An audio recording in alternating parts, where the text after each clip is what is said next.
Mon invitée aujourd'hui est une mère de famille pour qui la prière prend la première place dans sa vie. Membre de l'équipe d'animation pastorale de la paroisse Frédéric Ozanam à Ouascal, elle aime s'investir dans des missions d'annonce de l'Évangile, l'accueil de nouveaux paroissiens, l'adoration ou encore la catéchèse. Agnès Lemaître, bonjour. Bonjour. Vous avez 53 ans, avec votre mari Xavier, vous avez 6 enfants qui ont entre 11 et 27 ans. Merci de témoigner aujourd'hui dans Dieu a changé ma vie. Avec joie. Agnès, vous m'aviez confié en préparant cette émission que vous priez le chapelet tous les jours. Pourquoi la prière tient une place si importante dans votre vie ? Alors, c'est tout bête, en fait c'est vital. Voilà, c'est vital.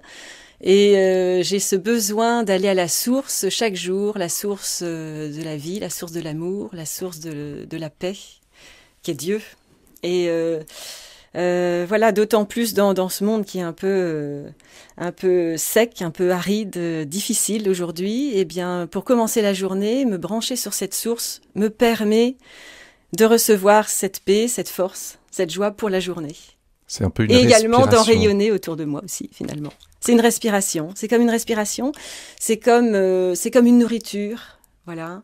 Donc c'est pour ça que c'est vraiment vital. C'est comme si j'étais un arbre en fait, et que cet arbre avait besoin d'être forcément irrigué pour vivre. Hein. Et donc je dois planter mes racines chaque jour, constamment, dans cette source qui est l'Esprit Saint, le Père, le Christ, pour pouvoir vivre, porter du fruit. Donc la prière change votre vie. Oui. Et est-ce que vous en voyez les fruits ? Quels sont les fruits de ça ? Alors, les fruits, d'abord des fruits pour moi, en fait. C'est très égoïste, hein. Mais les jours où je n'arrive pas à prendre mon temps de prière le matin, je sens que en moi, il y a l'impatience, il y a la colère, il y a tout ce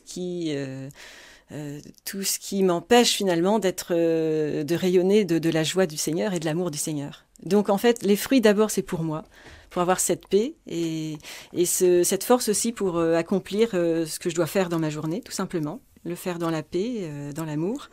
Et puis, les fruits sont certainement aussi autour de moi. Par exemple, avec mes enfants, je suis peut-être plus facilement supportable, plus patiente avec eux, avec mon mari aussi. Voilà. Et alors justement, comment faites-vous pour tenir dans la durée, tous les jours, pour prier tous les jours, parce que vous avez une vie bien remplie ? Comment arrivez-vous à être si fidèle à la prière ? Je crois que c'est une grâce. C'est une grâce de fidélité et de persévérance que j'ai demandé au Seigneur et puis qu'il me donne, qu'il m'accorde. Mais c'est vrai que c'est quand même un combat de chaque jour. Parce que quand je mets le pied par terre, quand je me lève, j'ai 1000 choses à faire, une machine à lancer, un enfant à conduire, un coup de fil à passer, etc.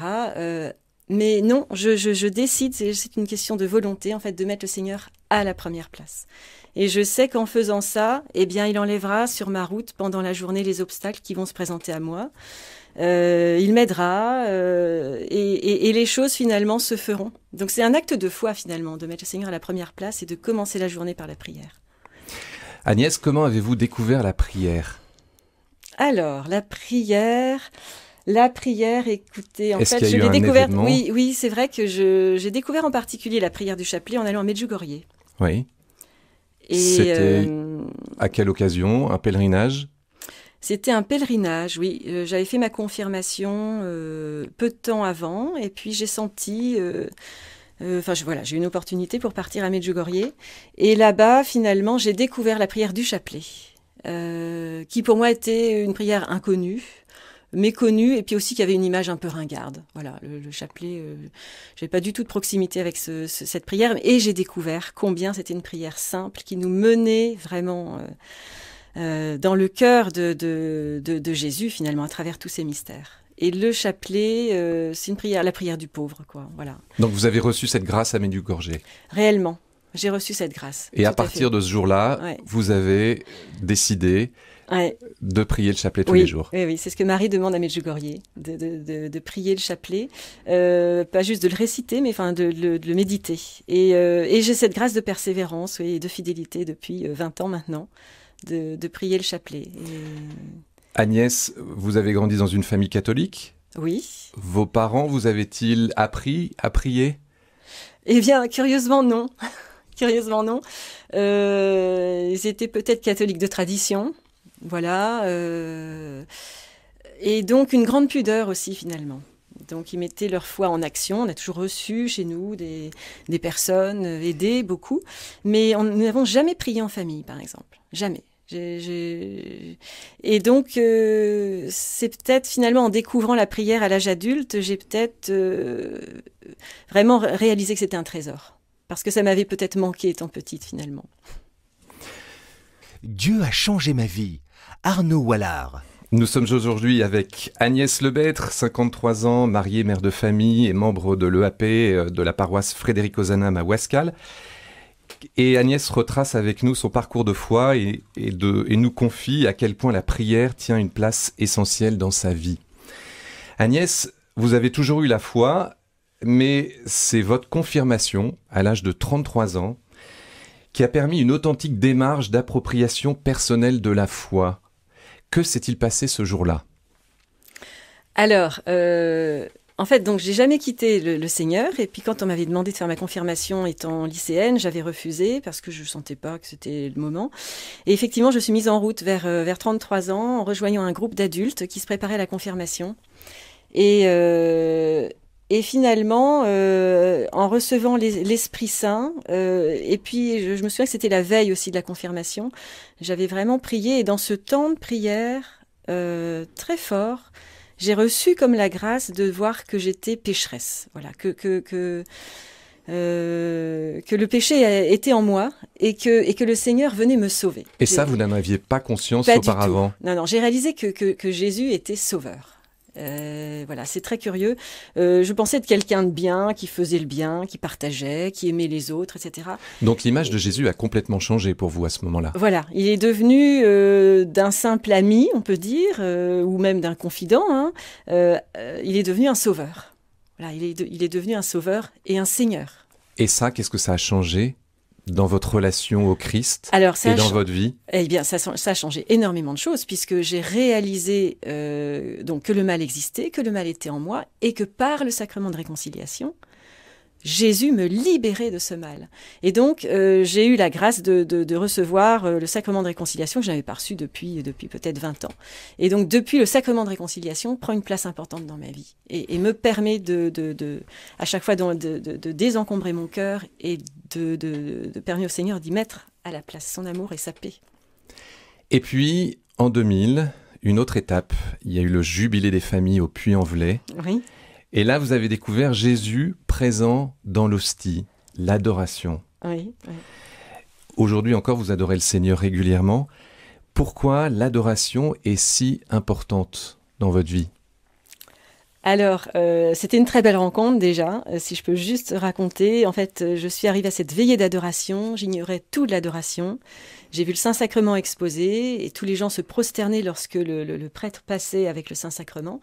Et je me disais, quand le prêtre passera devant moi, je ferai la même chose que tout le monde. Et à ce moment-là, donc quand le prêtre est passé devant moi avec le Saint-Sacrement, je me suis mise à faire une petite courbette, comme tout le monde. Et en fait, j'ai été littéralement poussée par l'Esprit Saint à genoux devant le Saint-Sacrement. Et j'ai dit Jésus, Jésus. Donc j'ai eu cette grâce de rencontrer le Seigneur présent dans l'Eucharistie, dans son Saint-Sacrement. Voilà, donc je crois depuis la présence réelle. Et donc l'adoration, c'est une rencontre, un face-à-face, réellement, un face-à-face avec le Seigneur. Et par l'adoration, c'est comme, j'allais dire, un peu une perfusion d'amour, une perfusion qui me permet d'être complètement reliée au Seigneur. Et puis en même temps, il vient travailler mon cœur. C'est juste une présence gratuite devant lui et il fait un peu comme de la microchirurgie dans mon cœur. Voilà, en venant certainement guérir, consoler, penser tout ce qui est blessé et puis en ouvrant des chemins nouveaux dans mon cœur. Aujourd'hui, vous adorez le Christ combien de fois par semaine? Plusieurs fois.